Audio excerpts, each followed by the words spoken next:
Certaines personnes m'ont posé la question, pourquoi je parle trop de la semence paysanne? Oui, je parle trop de la semence paysanne parce que vous savez, en agriculture, un pays, un continent ne peut être autosuffisant dans son alimentation si toutefois ce continent ou ce pays n'a ses propres semences. La question de la semence locale, de la semence paysanne, de la semence produite par nos paysans constitue le socle du développement agricole d'un pays et d'un continent. C'est pour ça d'ailleurs, vous allez observer que le monde entier, il y a une seule banque de semences qui est déposée quelque part. Et cette banque est contrôlée en majorité par les Américains, par les Européens. Ça veut dire qu'un jour, si ces nations décident de ne plus nous vendre de la semence, nous allons mourir dans la faim.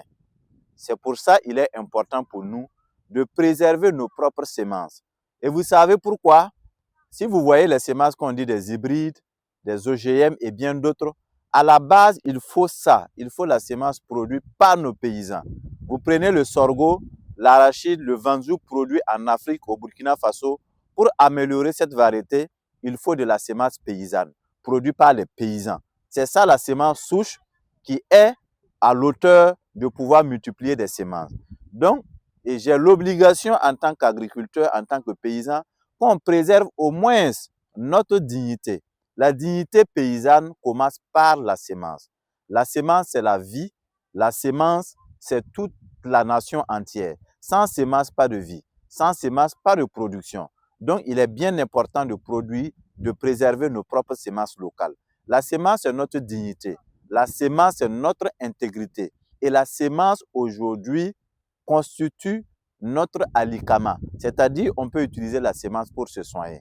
On ne produit pas pour produire, pour se nourrir uniquement, mais il y a des valeurs autour de ces semences. Quoi qu'on dise, les chercheurs, toutes les nations entières savent qu'on ne peut pas multiplier une semence, on ne peut pas développer une variété sans la semence locale. Regardez cette laitue, c'est en 8 semaines que la laitue elle est prête. Nous avons cette semence, ça dépasse 20 ans que nos parents l'utilisent. Et ils l'utiliseront encore pour laisser ça à nos générations futures. Les grandes puissances n'aiment pas ça. Et c'est ça d'ailleurs, les grandes puissances disent qu'il ne faut plus courir derrière la fabrication des engins lourds, la fabrication des armes et autres. Non, il faut travailler à détenir la semence. Qui détient la graine détient le monde. Qui détient la semence détient nos ventres et peuvent nous gaver comme on gave des oies. C'est pour ça d'ailleurs dans ma lutte, je continue toujours à préserver nos semences parce que le jour qu'on n'aura pas de semences, l'Afrique va tomber. Donc pour notre indépendance, pour notre souveraineté, pour notre autosuffisance, il n'y a pas de débat.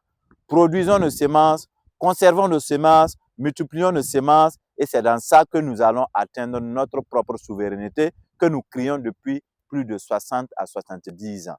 Ensemble, nous pouvons y arriver. Préservons nos semences. La semence, c'est ma vie. The seed is life. Merci.